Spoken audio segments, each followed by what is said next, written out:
안녕하세요. 얼마 전 5대 독자 손주를 본 61살 할머니 박영숙입니다. 저는 서울과 멀지 않은 관광지가 많은 지역에서 숙박업인 펜션 운영을 비롯해서 카페와 식당을 하고 있는 사람이에요. 이 지역 토박이로 농사 짓는 집에 시집 와서 갑자기 관광지로 개발되면서 땅이 팔리면서 돈이 많아졌어요. 그 돈으로 지역에서 다른 일거리를 찾다가 시작한 장사가 때가 잘 맞았는지 잘 됐답니다. 보리밥 백반 정식집인데 남편과 열심히 했죠. 그러다 보니 장사가 잘 되어서 다른 일에도 손을 대게 되어서 펜션이 3개, 카페가 하나, 기존의 식당에 하나로 늘었어요. 이제는 어디 가서 남부럽지 않을 정도로 벌었고 벌고 있어요. 평생을 절약하며 살다가 최근에 와서야 조금씩 돈을 써보고 있어요. 아껴서 죽으면 뭐하나? 얼마 전 가장 친한 친구를 황망히 보내고 보니 구질구질하게 살아도 소용없더라고요. 그래서 제가 마음속으로 정해놓은 만큼만 모아지면 그때부터는 쓰고 살자라고 결심했죠. 요즘은 그걸 좀 실현해 보면서 사는 거고요. 일부러 백화점도 가보고 골프도 배워보고 하면서 즐거움을 찾으려고 해요. 펜션 일이야 남편이 알아서 보시면서 관리인들을 고용해서 관리하고 카페는 중간 점검 시간과 마감 시간에만 가는 걸로 하고 알바생들과 매니저가 영업을 맡아서 하니까 식당만 좀 도우면서 간도 보고 손님들을 살피는 정도라 시간 여유가 좀 나더라고요. 물론 자식들 몫의 재산은 다 정해놨어요. 둘이 똑같이 나눠놨죠. 이제는 정말 제가 쓰고 죽을 만큼만 쓰다가 정리하면 되겠다 싶은 시기예요. 복받은 거라고 생각하고 감사해요. 그런데 이렇게 모자랄 것이 없는 사람이 왜 사연을 보내냐고요? 그러게 말이에요. 사람이 살다 보니 별일이 다 생기네요. 그것도 자식들을 상대로 말이죠. 저에게는 딸과 아들이 1명씩 있어요. 제 자식이라서가 아니라 우리 아이들은 어릴 적부터 착한 아이들이었어요. 특히나 딸아이가 엄마가 힘들까봐 설거지며 청소까지 다 하면서 학교를 다녔어요. 초등학교 4학년 때부터요. 장사 안 해도 되고 어린 아이들 고생시키는 것 같아서 못하게 하면서 제가 더 자주 집을 들여다보기도 했는데 아이가 어느새 다 해놓곤 하더라고요. 어린 아이가 부모가 바빠서 너무 빨리 철든 것 같아서 고마운 마음과 속상한 마음에 그 아이를 혼내고 울기도 했어요. 그랬더니 엄마 나 숙제로 다 하고 재미있어서 하는 거니까 울지 마세요. 나 진짜 너무 재밌어서 그래요 하며 저를 안아주던 그 작은 아이 품에 안겨서 엉엉 울던 날도 있었죠. 그렇게 기특한 딸아이는 그 와중에 공부까지 잘했어요. 항상 뭐든지 기대보다 더 잘해서 더 감사하게 여겼어요. 수줍음이 많고 말수가 적던 아들은 어릴 적부터 숙맥이라고 손이 많이 가는 아이였어요.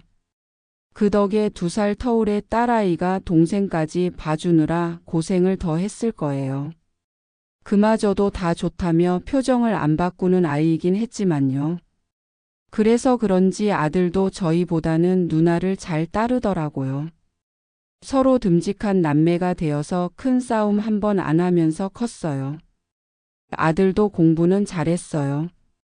딸아이가 숙제도 잘 챙겨준 덕인 것 같아서 항상 고맙게 생각했어요. 마음이 아팠던 것은 아들은 제가 바빠서 잘 못 챙긴 덕인지 저나 남편은 어려워하더라고요. 그래서일까요?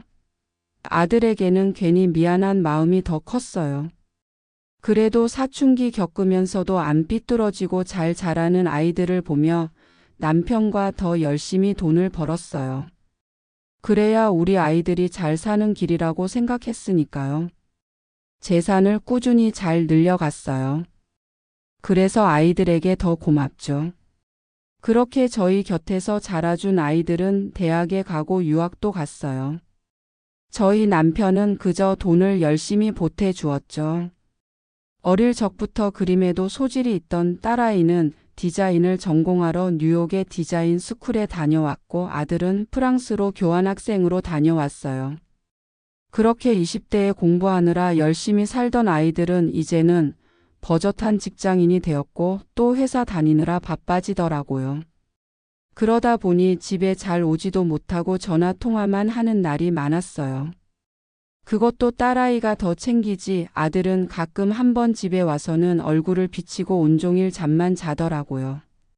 그래도 좋았어요. 내 새끼들이 이제 사회에 나가서 돈도 벌고 제 몫을 하고 있으니 얼마나 다행입니까? 그 자체만으로도 감사했고 아이들이 물질적으로 힘들거나 기대고 싶을 때가 오면 언제라도 흔쾌히 도와줄 수가 있을 정도가 됐으니 한편으론 자부심도 있었어요. 어느덧 아이들도 30대에 들어서게 되어서 짝을 만나 결혼을 하게 되었어요. 딸아이가 4년 전쯤 먼저 식을 올렸는데 그때 사위 자리가 마음에 들지 않아서 반대를 엄청 했어요. 사실 유학까지 다녀온 우리 딸이 기왕이면 좋은 사위 자리에 욕심이 났던 것도 있었거든요. 뭐 재벌가 며느리까지는 못 되어도 있는 집 자식의 직장도 좀 번듯하게 바랐어요. 하지만 아이가 데려온 신랑감은 어머니도 안 계신 편부 집에 직업도 변변찮은 작은 회사 근처에서 장사라는 사람이라는 얘기에 피가 거꾸로 솟더라고요. 제가 반대를 하며 알아놓으니 엄마 진짜 좋은 사람이에요. 알고 보면 학교도 좋은데 나왔어요. 지금은 작은 장사하고 있지만 곧 백종원 아저씨처럼 될걸요. 엄마, 나 엄마가 반대하는 결혼하기 싫어요. 제발 허락해 주세요 라며 제 손을 잡고 펑펑 울더라고요. 한 번도 제가 반대하는 일을 나서서 해본 적이 없는 딸아이였기에 그 눈물을 보니 더 속이 뒤죽박죽이 되더라고요. 얼굴에 철판 깔고 어릴 적부터 착하기만 하던 애가 결혼도 왜 그렇게 못난 걸 택해? 엄마는 너 고생할 것 뻔히 보이는데 허락 못 해줘. 제발 이번에도 너가 엄마 말 좀 들어주면 안 되니? 라고 설득을 해보았지만 아이는 그럼 나 평생 결혼 안 할 거예요 라며 방문을 닫고 들어가서 안 나오더라고요. 집에도 안 가고 회사도 안 가고 밥도 굶으면서 사흘을 그러고 있는데 이러다 아이 잡겠다는 생각에 결국 허락을 해주고 말았어요. 다시 딸아이의 손을 잡고 나타난 남자는 어머님, 지금은 제가 부족해 보이시겠지만 5년 안에 프랜차이즈 사업해서 성공하는 모습 보여드리겠습니다. 정말 열심히 잘 살겠습니다. 라며 엎드려 절을 하더라고요. 제발 시작이긴 한데 사업한다고 집에 돈 갖다 쓰지는 말게나. 우리 딸 돈 가지고 고생하는 것 절대 못 봐. 그리고 행여나 우리 재산 생각해서 그러는 거면 애당초 꿈도 꾸지 마. 우리 다 쓰고 죽을 거고 못 쓰면 사회에 기부하고 죽을 거니까라고 했더니 어머님 절대 그런 생각 안 합니다. 그냥 이렇게 허락해 주신 것만으로도 저는 감지덕지입니다. 열심히 해서 꼭 보여드릴게요 하더라고요. 석수야 불러가며 어머니 어머니 하는데 그때서야 우리 사람 같다는 생각은 들었어요. 귀여워 보이더라고요. 워낙 아들이 숫기가 없어서 똑똑히 말을 하는지라 친근감 있게 대하는 사위의 모습이 싫지 않았던 것 같아요. 그러면서도 앞으로 두고 볼 일이다 싶더라고요. 저희도 일을 하면서 잘 되기만 한 것은 아니었거든요. 같이 일하던 사람들이 배신하고 가깝게 지낸다고 생각했던 친척들이 사기를 치고 하더이다 꼭 같이 장사하거나 사업한다고 하는 사람들이 말이에요. 돈 좀 번다고 소문이 나니 별의별 일이 생겨서 마음고생까지 많이 했어요. 그러다 보니 장사하는 사위라고 믿음이 안 가는 것도 사실이었어요. 장사가 마음대로 되는 것도 아니고 말이죠. 그때 마음으로는 순진한 우리 딸이 타지에 나가 있다가 외로워서 괜히 얽힌 게지 싶었거든요. 그래도 어찌 되었든 결혼을 허락한 이상 내 사람이라고 생각하게 했어요. 사위는 결혼을 준비하면서부터 결혼해서 지금까지 쭉 저에게 전화도 잘하고 찾아와서 밥도 먹고 가곤 했어요. 저녁 장사 준비하는 브레이크 타임에 와서 말이에요. 꼭 오기 전 오전부터 전화를 걸어요. 어머니 오늘 저랑 데이트 하실래요? 제가 맛있는 거 사드릴게요 라던지 어머니 오늘은 아침부터 어머님께서 주해 주신 나물 무침이 너무 먹고 싶더라고요. 한 그릇만 싸놓으셨다가 제가 가면 주시면 안 돼요? 하면서 말이에요. 그러던 게 지금까지도 이어져서 많게는 일주일에 한 번, 적게는 2주에 한 번이더라고요. 딸아이도 오는 것도 아니고 혼자서 그렇게 와서는 식당 일도 돕고 카페로 이동할 때 태워다 주고 하면서 어머니 저쪽 어쩌고 하는 모습이 이제는 귀여우면서도 고마운 마음이 앞서요. 본인도 아침부터 시작해야 할 장사 준비하려면 바쁠 텐데 괜히 시간 내서 오는 것이 고마우니까요. 게다가 아침 일찍 출근하는 딸아이의 출근 시간에 아침도 차려주고 저녁에 와서 먹을 것까지 준비를 해놓는다고 하더라고요.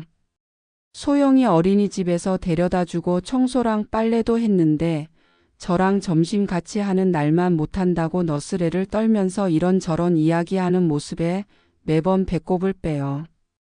이제는 딸보다도 통화를 더 자주 하고 아들보다 더 많은 대화를 나누는 사이가 되었지 뭐예요. 식당에 오는 분들은 저보고 사위 복 타고났다며 저희 사위의 칭찬을 그렇게 해요. 감사한 일이죠. 혹시나 제가 반대했던 거에 삐져서 저희랑 멀게 지냈으면 어쩔 뻔했습니까? 그저 딸아이와 잘 지내주는 것만으로도 감사할 일인데 저까지 챙기느라 바쁜 사위에게 고맙다고 하니. 어머니, 저는 엄마가 일찍 돌아가셔서잖아요.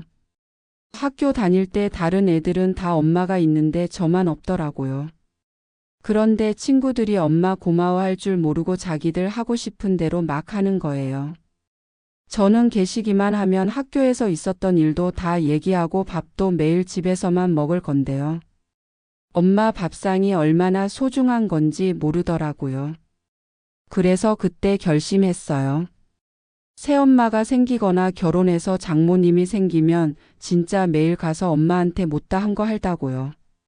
그런데 장모님이 이렇게 저를 잘 받아주시니까 제가 감사하지요. 정말 건강하게 오래오래 사세요. 제가 진짜 효도시켜 드릴게요 라며 벌겋게 물든 눈으로 이야기하더라고요. 그런 사위를 꼭 안아주었어요. 어린 나이에 상처가 많았을 텐데 제가 괜히 건드려서 많이 아팠겠지구나 싶어서 너무 미안했어요. 그때부터는 사위가 오면 반찬 더 신경 써서 상을 차려줘요. 그럼 헐레벌떡 앉아서 너무 맛있어요. 어머니라며 우걱우걱 잘 먹는 모습이 그렇게 보기 좋더라고요.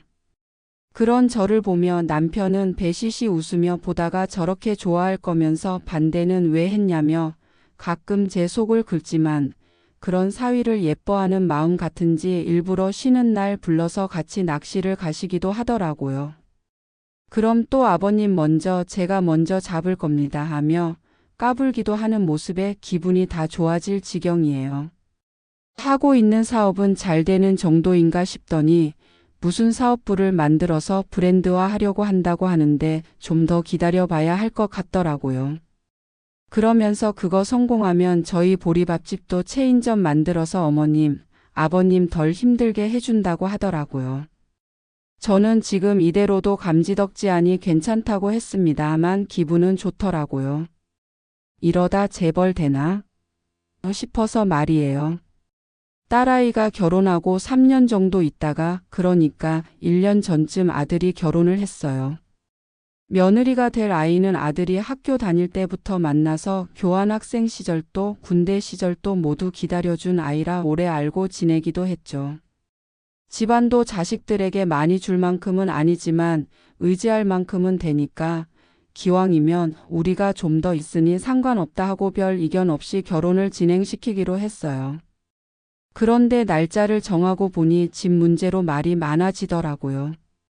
저희는 아들 직장 근처에 25평 정도 되는 아파트를 전세로 얻어주려 했더니 친정 근처에 35평짜리로 매매를 해달라며 요구하더라고요. 아이를 낳으면 친정에 맡기고 자신도 일을 하고 싶다고 하면서요. 매물 가격 차이가 얼마 나지 않아서 그러마 하고 해주기로 했어요. 그 다음은 무슨 꾸미는 비용에 예물에 요구하는 게 늘더라고요. 예단 얘기는 쏙 빠져 있는 것이 좀 개념이 없기도 하더라고요. 그래서 아들에게 넌 뭐 안 했냐? 고 물었더니 없어요. 안 그래도 주변 친구들이 말이 많아서 좀 생각해봐야 할 것 같아요 라고 하더니 며칠 뒤에 전화를 해서는 파혼하겠다고 하는 게 아니겠습니까? 아무래도 자기가 호구인 줄 아는가 보다며 씩씩거리면서요. 아들의 그런 모습을 처음 봤던지라 놀라서 왜 그래? 아무리 그래도 파혼이란. 결혼 준비하다 보면 별것도 아닌 걸로 싸운다라고 했더니 진 혼수 2천만 원에 올리면서 집도 공동명의, 월급 다 가져가고 용돈 받아서 하기. 그러자고 했는데 어머님께 건물을 받아오래요. 차도 건물 하나 사서 저 엄마랑 언니랑 한 동네에서 살고 싶다고 그래서 우리 집이 뭐 재벌인 줄 아냐? 고 했더니 대출 받아서라도 해주시지 않을까? 4대 독자라며 파혼해서 헤어지자 했어요. 어머니 그런 애랑 못 살겠어요 라며 말하면서 우는 목소리로 괴로워하더라고요. 젊은 아이들이니 이런저런 일로 헤어질 수는 있지만 대신 괘씸하게 여겨졌어요. 잘 꾸미고 예쁜 아이라 그 비용이 만만치 않게 들 거란 건 예상했지만 결혼하면서 아주 한몫 챙기겠다는 모습은 정말 실망스럽더라고요. 그래서 그럼 끝내기로 했으니 얼른 털어내 봐라. 어쩌겠니? 서로 인연이 아니지라고 하면서도 괜히 아이가 기죽을까봐 신경이 쓰였어요. 다음 날 그 아이가 찾아왔더라고요. 그러더니 무릎을 꿇고는 울면서 잘못했어요. 제가 부족하지는 않았지만 넉넉하지 않은 부모님 밑에서 자라다가 여유 있는 집으로 시집 간다니 괜히 욕심이 났나 봐요. 괜히 생전 안 그러다가 욕심을 냈는데 다 들어주시니까 조금만 더 해달라고 했나 봐요. 어머니 용서해 주시고 성욱이한테 이야기 좀 잘해 주시면 안 될까요? 라며 저를 붙들고 사정을 하더라고요. 그래서 다녀갔다고 얘기는 하마. 그래도 한번 틀어진 관계가 다시 이어질 수 있겠니? 큰 기대는 말아라. 성욱이가 많이 속상해하더라. 사랑으로 맺어지는 건 줄 알던 애인데 장사하듯 하려는 걸 보고 놀라기도 했을 거고라며 돌려보냈어요. 그 아이가 돌아간 후 아들에게 전화했죠. 상황을 얘기하고 그래도 얼마나 간절했으면 무릎까지 꿇겠니? 다시 잘 대화를 나눠봐. 그래서 다시 이어질 것 같으면 그러고 그때도 아니라 싶으면 그냥 완전히 정리해달라고 달랬어요. 아무리 그래도 그 아이도 남의 집 귀한 아이인데 사정하던 그 목소리가 잊혀지지 않거든요. 아들은 아무 말도 않고 듣고 있더니 알았어요, 엄마. 아무튼 그렇게 알고 있을게요 라고 답하고는 전화를 끊었어요. 어릴 적부터 부모 앞에서든 어디서든 본인 의사를 크게 밝히던 아이가 아니라 여자 쪽에서 마음 많이 봤을 거라고 생각하니 좀 걱정이 나더라고요. 하지만 결혼까지 생각했던 연인이랑 그렇게 헤어지는 일이기에 아들이 조금 더 신중하게 하길 바랐어요. 사위의 경우를 보더라도 제가 만약 끝까지 반대해서 결혼이 성사되지 않았다면 지금처럼 지내지 못했을 거 아닙니까? 그래서 조금 더 신중히 하길 바랐어요. 그러더니 그 다음 주말에 둘이 다시 왔더라고요. 그래서 그래 서로 잘 이야기가 됐니? 라고 물었더니 그 아이가 생긋 웃으며 어머니 저 임신이래요 하며 초음파 사진을 내밀더라고요. 깜짝 놀라서 아들을 바라보자 몰랐는데 얼마 전에 너무 어려워해서 혹시나 싶어서 테스트했더니 임신이었어요. 그래서 병원도 다녀왔어요 라며 표정이 밝지 않아서 그래서 이 임신 때문에 결혼할 거니? 라고 물어봤죠. 그러자 그 아이가 나서서 그럼 어떻게 해요? 아이를 어떻게 하라는 말씀이세요? 라더라. 고요. 아이가 생긴 건 축하할 일이고 감사할 일이야. 하지만 아이가 생겼다는 이유만으로 모든 일이 없던 일이 되지는 않는다. 예전이 아니라 너희가 사랑하는 마음이 먼저란 얘기이기도 하고라고 답하자 아들이 결혼 진행하면서 이야기 나왔던 예단, 예물 다 없이 하자고 했어요. 저희 반지만 사면 되고요. 집은 제 회사 근처에 작은 오피스텔로 저희가 모아놓은 돈으로 들어갈까 해요. 누나네도 그렇게 했는데 잘 살잖아요라며 저를 바라보더라고요. 아들의 그 눈빛이 너무 지치고 애처로워 보여서 눈물이 났어요. 그래, 뭐 너희가 하겠다는 대로 엄마는 지켜볼 거야. 그리고 이왕 부모가 되기로 했다면 더 나은 사람이 되도록 해라. 그리고 집은 엄마 아빠가 해줄게. 아이도 태어날 건데 오피스텔에서 어떻게 사니? 전에 알아보려고 했던 집으로 어느 게 더 좋은지 의논해 바라며 아이들을 보내주었어요. 일어서며 어머니 제가 앞으로 잘할게요 라며 배시시 웃는 그 아이와는 달리 무거운 얼굴의 아들이 마음에 걸리긴 했지만 원래 하려던 식보다 간단하게 해서 식을 올렸어요. 배 부르기 전에 해야 하니까요. 상견례를 하러 만난 자리에서 그 아이 친정 어머니와 아버지는 아들의 눈치를 보며 저희 아이가 괜히 결혼 전에 튀어나가서 아주 튕겨나갈 뻔했습니다. 라며 이야기하곤 어려워하더라고요. 그래서 끌려다니지 않겠다 싶어서 마음이 놓였어요. 아들의 집은 처음 이야기한 대로 아들 회사 근처에 25평 아파트 전세로 들어가더라고요. 하지만 저희 도움 없이 대출 받아서 들어가겠다고 하더라고요. 공동 명의하기로 했다면서요. 혼수도 반반하며 오히려 아들이 돈이 좀 남았다면서 저에게 통장을 내밀기에 가지고 있다가 혹시나 생길지 모르니까 대비하라고 했어요. 그런데 괜히 마음이 편치 않더라고요. 임신하고 올린 시기라 부족한 게 있을까 싶어서 며느리에게 임신 8개월쯤 됐을 때 2천만 원이 든 통장을 주며 필요한 거 있으면 사는데 보태라. 나 결혼할 때야 너무 오래전이라 모르는 거고 요즘 식은 모르고 너희 신혼집도 자기가 모은 걸로 알아서 해서 나는 잘 모르겠다. 그냥 야금야금 돈이 들어갈 거야. 보탰어. 성욱이는 모르게 하고라고 했더니 역시 어머님 최고세요. 어머님 그래도 아들 손주라 좋으시죠? 제가 아기한테 필요한 거 사는데 쓸게요 라며 좋아하더라고요. 그래서 그것만으로 됐다고 생각했어요. 며느리는 입덧이 어떨까 했더니 다니던 회사를 그만둬서 괜찮다고 하고 아이를 낳고는 한 달에 한 번 정도는 저희를 보러 와줬어요. 그리고 일주일에 한두 번씩 톡으로 사진을 보내주고요. 남편은 아들 손주라 그런지 더 정이 간다며 좋아라 했어요. 그도 그럴 것이 저희 남편이 3대 독자거든요. 손주는 5대가 되는 거죠. 아들 말대로 이제 그만 낳는다면 5대 독자인 셈이니 유난히 귀하게 여겨지는 것도 사실이었어요. 하지만 저는 손녀나 손주나 다름없이 예뻤어요. 딸아이와 아들을 기를 때도 각각 다른 점이 달라서 예쁘고 비슷한 점이 비슷해서 예뻤거든요. 손녀와 손주도 그랬어요. 손녀는 이래서 예쁘고 손주는 또 이래서 예쁘고 말이죠. 그저 예쁘기만 한 내 새끼들이었어요. 그러던 어느 날 남편이 며느리한테 용돈을 주는 것을 봤어요. 워낙 과묵하고 표현 안 하는 사람이라 놀랍더라고요. 그래서 아이들이 돌아간 후에 며느리한테 용돈 줬어요? 라고 물으니 우리 손주 잘 봐달라고 내 마음 표현이에요 라고 하더라고요. 그래서 사위는 줬어요? 라고 물으니 그건 당신이 챙겨주는 거 아니었어요? 라고 한번 나가버리더라고요. 저는 잘해줄 생각만 했지 물질적인 건 생각도 못했는데 괜히 미안해지더라고요. 그래서 그 다음 딸아이 생일이라고 왔을 때 약간 두툼한 봉투를 만들어서 사람 몰래 사위에게 내줬어요. 그러자 사위는 어머니 이러시면 저희가 안 돼요. 아니 못 와요.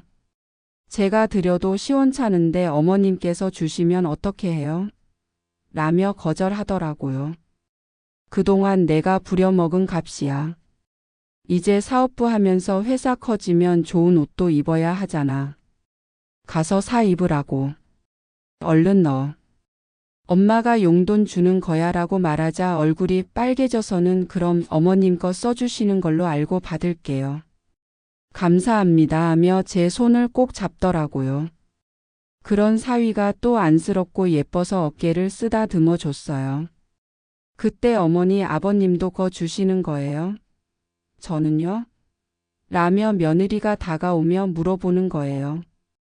너는 저번에 줬잖니? 그리고도 아버님께 계속 용돈 받아갔다 하며 나는 이번에 사위한테 처음 줬다. 곧 큰일 앞두고 있어서 옷이라도 사라고 줬어라며 좋게 웃으며 며느리를 달랬어요. 어머니 그래도 저도 서운해요. 우리 준이 태어나고는 한 번도 따로 뭐 챙겨주신 적 없잖아요. 아영이는 준이보다 먼저 태어났으니까 뭐 받은 것도 훨씬 많을 텐데. 그리고 준이는 5대 독자인데 너무 소홀한 거 아니에요? 라며 뾰로통하더라고요. 그래서 너의 그 욕심 또 튀어나오나 보다 싶어서 그래. 그래서 넌 뭐가 하고 싶은데? 라고 물으니 저의 집도 넓혀서 가고 싶어요. 아이 안전도 있고요. 어머니 하면서 핸드폰으로 하며 차 사진을 보여주는데 아주 고급 세단이더라고요. 와, 이것도 엄청 비싸 보이는 데라고 물으니 그래서 차 좀 더 큰 것 뽑는 건 좋은데 이건 너희가 타기엔 너무 크지 않니? 게다가 성욱이 처음 운전하는데 이런 거 말고 좀 더 작은 걸로 알아봐라. 그리고 너희 차를 내가 뽑아달라고 하니? 라고 답했죠. 옆에 있던 사위도 농담도 잘하시네요. 처남이 아직 이런 거 타기엔 좀 부담되죠. 장난감 차 말하시는 거예요? 라며 웃더라고요. 네 어머니. 이 정도는 해줄 수 있잖아요. 어릴 때부터 제 드림카거든요. 되게 있어 보이죠? 신랑은 이런 거 잘 모르고 관심도 없어요. 있는 집 자식이 왜 저러나 몰라요 하더라고요. 황당하기도 하고 우리 재산에 관심이 많아 보이는 며느리에 대해 생각이 많아지더라고요. 제 표정이 좋지 않았는지 사위가 괜히 저 때문에 우리 어머니 곤란해 하셨네요. 어머니 옷은 제가 알아서 해볼게요. 마음만 감사히 받겠습니다 하며 돈봉투를 내밀기에 이거 안 가져가면 나 이제 자네 밥 먹으러 와도 그냥 보낼 거야 라고 엄포를 놓으며 다시 돈봉투를 넣게 했어요. 머쓱해하는 사위를 얼른 들여보냈죠. 며느리에게는 별다른 이야기 없이 자리를 빠져나왔어요. 무슨 말을 해야 할지 모르겠더라고요. 그렇게 아이들이 돌아가고 속으로 많은 생각을 했어요. 며느리의 말이 계속 머릿속에 맴돌면서 마음이 불편하더라고요. 그래서 남편에게 있던 일을 이야기했어요. 그랬더니 남편도 표정이 안 좋아지며 말을 못하더라고요. 아무리 그래도 다 자란 사람이 된 이상 뒷말하지 말자는 게 저희 부부의 철학이라면 철학인데 이런 상황에 닥치니 남편도 어떻게 대처해야 할지 모르겠는 거예요. 조금 더 생각해 보기로 하고 각자 궁리에 들어갔어요. 며칠을 궁리한 끝에 남편에게 이렇게 하는 게 어떠냐며 이야기했더니 좋다고 하더라고요. 그래서 실천에 옮기느라 2달 동안 좀 바빴어요. 그리고 모든 게 해결된 후 아이들에게 이번 주 토요일 점심 먹자라고 문자를 보냈어요. 저희 부부가 먼저 부르는 경우는 잘 없는 일이기에 시간 맞춰서 왔더라고요. 아이들이 도착하기 전에 밖으로 데리고 나가서 차를 보여줬어요. 이 차 맞지? 이제 선하다고 하는 안 된다라고 하며 며느리에게 이야기했어요. 차 키를 넘겨받는 자기 아내를 보는 아들의 표정이 심하게 굳어지더라고요. 어머니 이게 무슨 상황이에요? 우리가 이런 차를 어떻게 타요?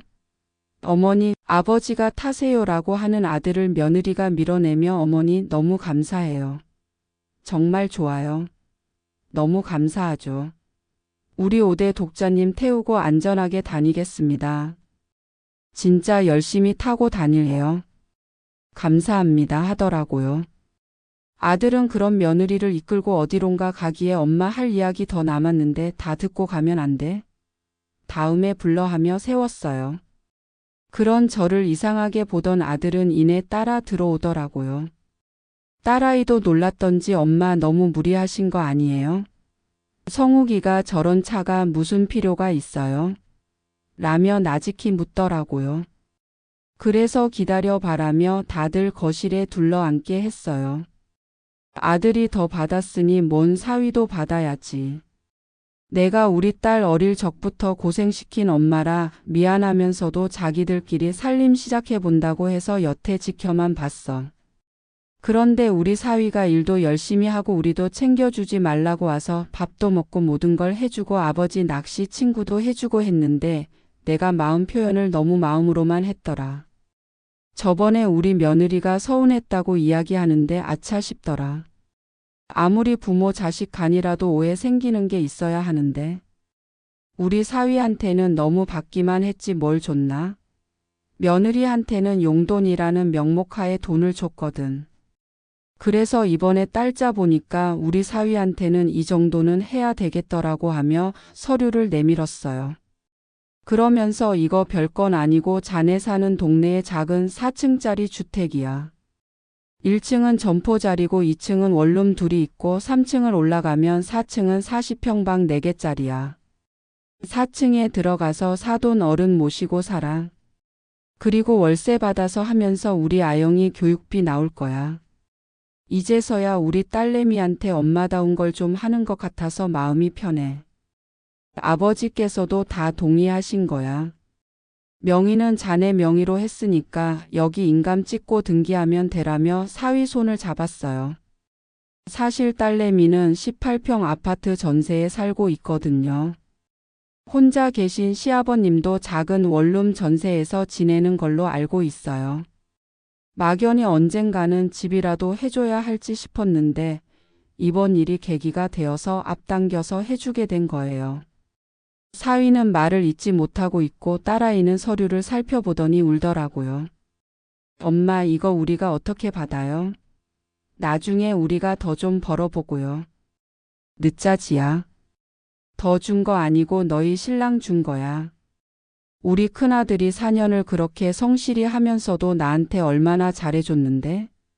아니 너희 다 필요 없더라. 우리 사위가 최고지. 그리고 이제 대표님 되시는데 집이라도 번듯하게 있어야지. 그동안 못해준 것까지 다 합치면 이것도 모자라라며 말하니. 그래 어머니. 아무 말 말고 받으세요. 저도 그동안 말을 안 해서 그렇지 어머님한테 너무 고맙고 미안했어요. 어머님 받을 자격 충분해요라고 아들이 제 말을 거들더라고요. 방긋 웃으며 기분이 좋아 보이던 며느리는 얼굴빛이 점점 어두워지더라고요. 그러더니 어머니 저희는요. 솔직히 형님네는 이제 사업도 잘 되신다면서요. 저희는 회사원인데. 언제 집을 사라고요? 형님네만 해주세요. 저희도 해주실 거죠? 라는 거예요. 아니다. 이제 더 이상 너에게 해주는 건 없어. 진짜야. 그저 대학이랑 여러 기부단체에 기부할 거야. 물론 우리 손녀, 손주들 거는 좀 해놓지. 근데 너의 더 받을 몫은 오늘 이게 끝이야 라며 남편이 엄포를 놓더라고요. 그러자 아들이 얼굴이 울그락불그락해지며 야, 너가 매달 용돈만 줄여도 우리 사는 집 지금 매매할 수 있어. 유치원도 3억이고. 쇼핑하고 마사지 다니는 거 다 줄일 생각이나 해. 도대체 엄마가 호텔에서 왜 그렇게 다니니? 그것도 평범한 회사원 남편인데 장모님은 아주 단골이더라. 카드값이 너무 나와서 내가 전화해서 확인했어. 너가 대체 아침을 챙겼냐? 저녁을 챙겼냐? 내 본다고 힘들다고 아침에 일어나지도 않으면서 저녁에 살찐다고 너 안 먹는다고 밥도 안 하잖아. 그런데 우리 엄마한테 차 타령을 했어? 너가 제정신이야? 라고 소리를 치더라고요. 그래도 저희끼리는 잘 사는 줄 알았는데 아들은 그게 아니었나 봐요. 속이 뒤집어지더라고요. 그래서 며느리를 보니 얼굴이 시뻘개지며 아니 지금 그런 얘기가 왜 나와? 조용히 해라더니 저희 눈치를 보더라고요. 엄마 아빠. 안 그래도 이런 얘기하고 있어요. 우리 그런 얘기 주고받은 지도 오래됐고 애가 어리니까 조금만 더 참아보자 했는데 더는 못 참겠네요. 그리고 차는 두 분이 타세요. 나는 지금 차도 잘 안 타요. 괜히 호텔 스파 들락거리면서 허세가 늘어가지고. 죄송해요라며 아들이 일어나니. 누구 맘대로 오늘 그럼? 우리 준이는 5대 독자 나온 애야. 어떻게 이렇게 함부로 대할 수가 있어? 라며 아들의 손목을 거칠게 당기듯이 잡아채는 거예요. 그러자 지켜보던 남편이 어디서 내 아들에게 손을 대냐? 내가 그동안 너 예뻐서 용돈 준 줄 알아? 내 아들 내 손주 잘 좀 봐달라고 준 거다. 근데 뭐? 5대 독자를 굶겨? 내 아들 밥을 굶겨? 너 도대체 뭐 하는 애냐? 우리가 있는 데서도 이런데 집에선 어떻겠어? 라며 소리를 빽 지르니 그제야 며느리는 고개를 숙이고 잠자코 있더라고요.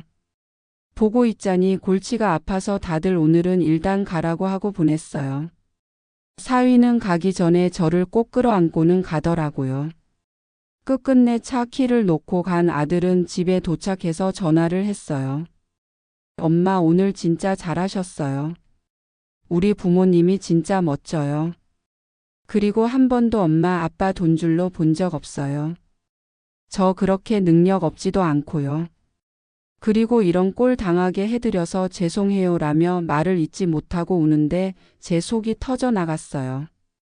다른 건 못 챙겨도 먹이고 입히는 것만은 부족하지 않게 키운 아이들인데 장가 가서 혼자 처자식 먹여 살리며 밥도 못 얻어 먹었다고 하니 속이 말이 아니더라고요.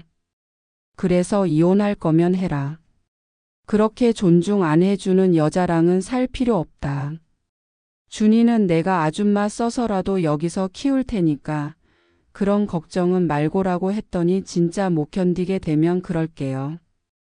아직은 좀 더 고쳐보고 정 안 되면 그때 이혼할게요. 준이한테 나중에 상처 안 주고 싶어요 라며 통화를 마쳤어요. 어떻게 보면 저희 부부가 한 행동이 유치한 구석도 있었죠.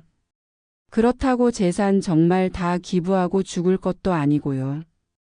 하지만 며느리의 그간 행적들을 보니 이것도 너무 약한 게 아닌가 싶은 게 분한 마음이 끌어올라요. 이 나이 먹어도 참 그러네요. 아들 말대로 앞으로 두고 봐야겠어요. 저도 제 나름대로 마음 쓰려니 필요하겠죠. 그리고 우리 사위는 한 일이 정말 대박이 나서 약속한 대로 보여주기 바라요. 그리고 정말 대박 날 것 같기도 하고요. 앞으로 우리 가족 문제가 풀리게 기원해 주시면 감사하겠어요.